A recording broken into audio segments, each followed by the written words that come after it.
La Corte Constitucional, mediante comunicado de prensa 01 del 29 de enero de 2026, suspendió provisionalmente el decreto 1390 de 2025, por medio del cual se declaró la emergencia económica y social en todo el territorio nacional, y posteriormente actualizó este comunicado suspendiendo el decreto 1474 de 2025, por el cual se adoptan medidas tributarias para atender los gastos del presupuesto general de la Nación necesario para hacer frente al estado de emergencia.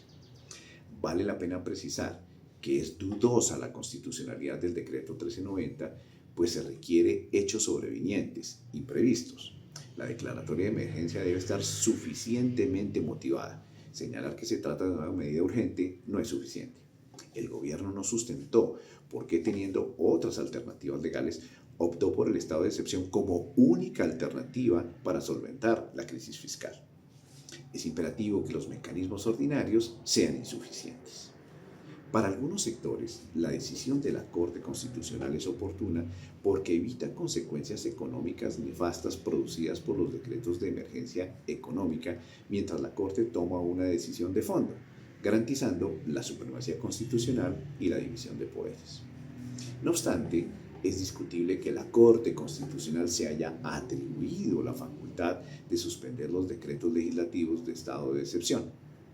Si bien existe la posibilidad de suspender leyes ostensiblemente violatorias de la Constitución, suspender los mencionados decretos es más problemático, porque expresamente la misma Corte Constitucional, en la sentencia C-179 de 1994, declaró contrario a la Constitución la facultad que le otorgaba al legislador para suspender los decretos de estados de excepción. Por otro lado, en el comunicado de prensa no hay una justificación. La Corte Constitucional deja dudas sobre cuáles fueron los argumentos para suspender los decretos. La Corte no explica las razones por las cuales los efectos de los decretos no pueden ser remediados en la sentencia, por ejemplo, con una inexequibilidad retroactiva. ¿Qué va a pasar? El camino a seguir es que la Corte Constitucional continúe con el estudio de exequibilidad o inexequibilidad de los decretos de emergencia económica y social.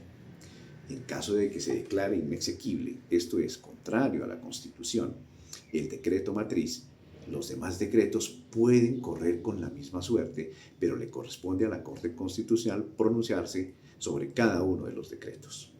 Si se declara exequible el decreto matriz, pues continuará con el estudio más riguroso de los restantes decretos que se hayan expedido en virtud del estado de excepción, en cuyo caso cobrarán vigencia. Consecuencia.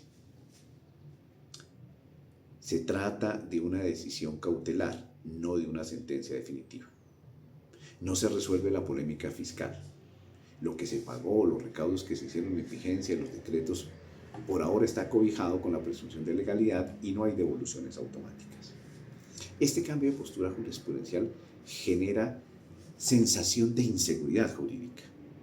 Desde otras percepciones ciudadanas hay politización de la justicia. Tanto con la declaratoria de emergencia económica como con la suspensión de los decretos de emergencia ordenada por la Corte Constitucional, está en vilo la gestión fiscal. Se produce mayor tensión en las finanzas públicas del Estado y en la capacidad del gobierno para atender los compromisos sociales. La suspensión del decreto legislativo de emergencia económica podría traer incertidumbre para los mercados, los contribuyentes y ciertos sectores productivos, ya que medidas de alivio o impuestos transitorios quedarían en el limbo jurídico. Esto puede afectar decisiones de inversión y la confianza en la estabilidad normativa del Estado colombiano. La suspensión del decreto 1390 tendrá efectos respecto a la percepción de legitimidad de la Corte Constitucional y del Ejecutivo Nacional, profundizando la polarización política y social. En lo político es un revés para el gobierno Petro. En conclusión, si bien es posible que se dude de la constitucionalidad del decreto, también se duda de la argumentación de la Corte Constitucional, pues cualquier argumento que haya dado tiene graves implicaciones para el orden constitucional vigente. Lo mejor en este tipo de control de constitucionalidad es que se resuelva con sentencias rápidas que declaren la constitucionalidad o inconstitucionalidad de los decretos de emergencia económica y social, evitando la suspensión y los comunicados de prensa de la Corte Constitucional. Por ahora tenemos un comunicado de la Corte incompleto, que produce incertidumbre y con muchas preguntas sin respuesta.